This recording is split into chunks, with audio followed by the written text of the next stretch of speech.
Dari ketiga garis ini, mana yang paling miring ya? Assalamualaikum warahmatullahi wabarakatuh. Halo, matematika di sini. Dan ini adalah menentukan gradien. Jangan lupa subscribe ya.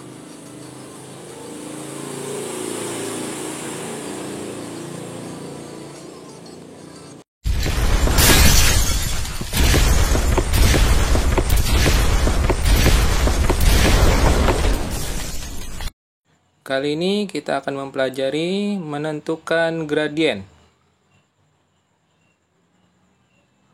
Tujuan pembelajaran kali ini adalah dapat menentukan gradien dari gambar grafik dan dapat menentukan gradien dari persamaan garis lurus.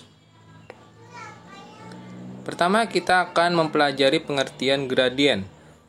Apa itu gradien? Gradien adalah nilai kemiringan atau kecondongan suatu garis yang membandingkan antara komponen Y dengan komponen X. Gradien dilambangkan dengan M, hurufnya M kecil. Ya, ini cara mencari gradien. Yang pertama bisa dengan gambar grafik atau dari persamaan garis. Dari gambar grafik kita bisa mencarinya jika tidak diketahui titik koordinatnya. Atau bisa juga mencari jika dua titik yang diketahui. Jika melalui persamaan garis, ada dua persamaan. Yang pertama, Y sama dengan MX ditambah C, atau AX plus BY plus C sama dengan 0.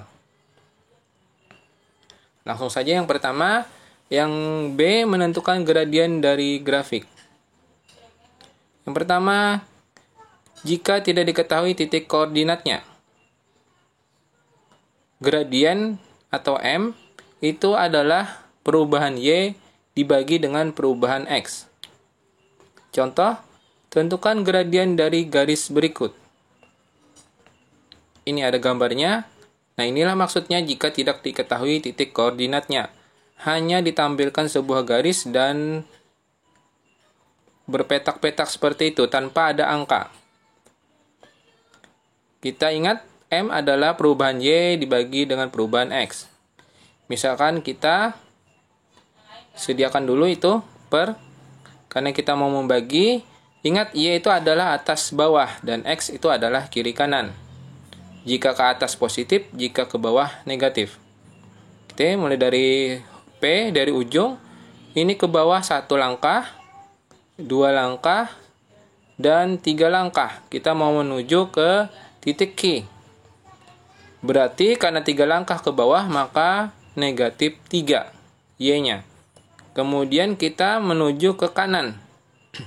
Kalau kiri kanan berarti X. Kita menuju ke kanan menuju Q.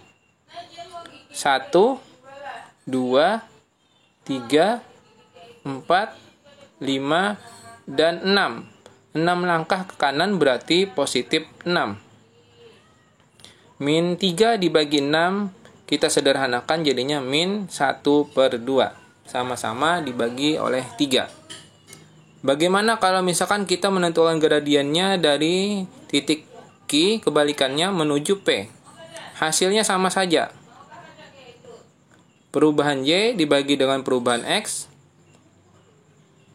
Ingat, kita tentukan Y-nya dulu dari Q menuju ke P. Berarti ini ke atas dulu. 1, 2, 3. Karena ke atas maka positif 3. Kemudian dari atas kita menuju ke P, berarti melangkah ke kiri. Sebanyak 1, 2, 3, 4, 5, 6. Karena 6 langkah ke kiri maka negatif 6. Kemudian kita sederhanakan sama kayak tadi, sama-sama dibagi 3, maka sama negatif 1/2. Jadi jangan bingung dari mana kita mulai mencari karena hasilnya akan sama. Berikutnya, jika dua titik yang diketahui dari gambar. Gradiennya, cara mencarinya adalah Y2 dikurang Y1 dibagi dengan X2 dikurang X1. Contoh, tentukan gradien dari garis berikut. Tuh ada titiknya. Jadi maksudnya seperti ini jika titiknya diketahui. Untuk pertamanya kita mulai dari A. Boleh saja mulai dari B. Jangan khawatir mulai dari mana saja, mulai atas atau bawah karena hasilnya nanti pasti sama. Kita mulai dari A.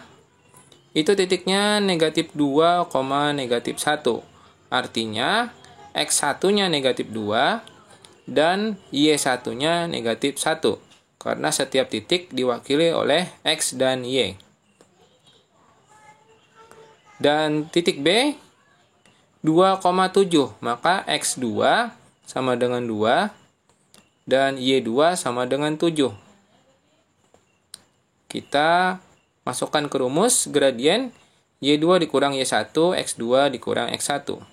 Y2 sama dengan 7 dikurang Y1 sama dengan min 1. Jadi ada 2 tanda kurang karena rumusnya sudah lebih dulu kurang. Y2 dikurang Y1-nya min 1. Jadi ada 2 tanda kurang di situ. Kemudian X2 sama dengan 2 dikurang X1-nya min 2. Jadi ada 2 lagi tanda kurang. Kita sederhanakan.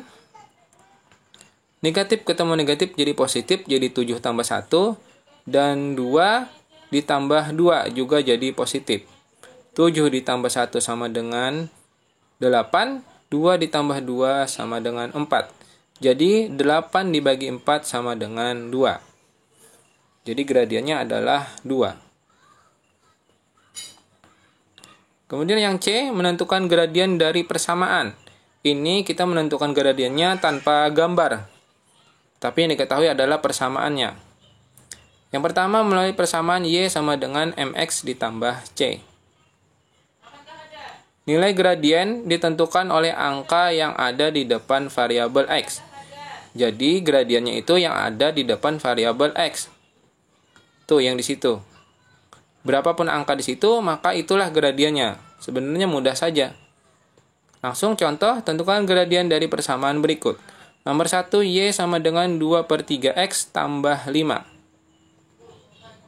M sama dengan, ingat tadi yang ada di depan huruf X itulah gradiennya. Yang di depan huruf X adalah 2/3, maka gradiennya adalah 2/3. Mudah. Kita tidak perlu memperhatikan angka yang lain. Nomor 2 juga sama. M sama dengan, kita lihat angka yang di depan huruf X. Di situ tidak ada tanda negatif saja. Tidak ada angka, tapi jika tidak ada angka itu berarti angka 1. Karena ada tanda negatif, maka gradiennya adalah negatif 1. Yang nomor 3, sebelum kita langsung menentukan, di sini ada angka 3Y. Nah, itu tidak boleh ada angka di depan huruf Y. Karena ada angka 3, maka kita sederhanakan Y-nya harus sama dengan Y saja, tidak ada angka 3. Berarti dibagi 3. Semuanya dibagi 3, jadi harus adil. Maka jadinya 3Y dibagi 3, jadi Y saja. 4X dibagi 3, karena tidak bisa, maka ditulis saja 4/3. Seandainya bisa dibagi, ya silahkan dibagi. Kemudian min 12 dibagi 3, bisa, jadinya min 4. Nah, jadi gradiennya, ingat yang di depan huruf X. Maka gradiennya adalah 4/3. Lanjut, yang kedua melalui persamaan AX ditambah BY ditambah C sama dengan 0. Apa bedanya persamaan dengan yang pertama tadi? Kalau yang pertama tadi hanya Y-nya yang di sebelah kiri, sedangkan yang ini X dan Y-nya ada di sebelah kiri, jadi ngumpul jadi 1. Itulah perbedaannya.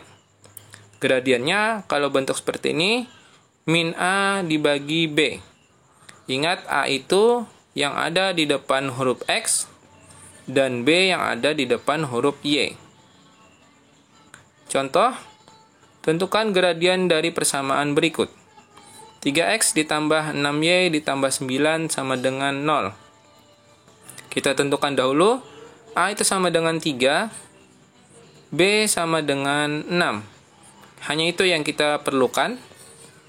M sama dengan min A per B. Jadi tinggal dibagi saja. A-nya sama dengan 3, jadi min 3. Ingat, rumusnya sudah ada min duluan. Jadi tetap ditulis min, A-nya 3, B-nya 6. Sederhanakan, jadinya sama-sama dibagi 3, jadinya gradiennya adalah min 1/2. Nomor 2, A-nya sama dengan min 8. Ingat, A itu yang di depan huruf X, ya. Kenapa jadi min? Karena di situ ada tanda kurang, berarti A-nya min 8. Kemudian B-nya yang di depan huruf Y, berarti 4. Jangan terbalik ya. Kemudian rumusnya adalah min A per B. Kita masukkan A-nya min 8, B-nya 4, sedangkan rumusnya sudah ada min lebih dahulu. Jadi minnya ada 2 di situ. Nah, min dikali min atau negatif dikali negatif jadinya positif. Jadi 8 dibagi 4 saja, jadi sama dengan 2. Positif 2 jadinya. Kemudian yang ketiga, yang terakhir, A-nya sama dengan negatif 3, B-nya sama dengan negatif 5. Karena ada tanda negatif di situ. Ingat, jangan sampai salah. Kemudian M sama dengan min A per B. A-nya sama dengan negatif 3, B-nya sama dengan negatif 5, sedangkan rumusnya sudah ada min lebih dahulu karena min A per B. Nah, di sini ada 3 tanda negatif. Negatif dikali negatif jadinya positif, sedangkan masih ada 1 negatif, jadinya negatif 3/5. Sedangkan 2 yang negatif jadi positif. Oke, terima kasih sudah menonton video ini. Semoga bermanfaat. Assalamualaikum warahmatullahi wabarakatuh.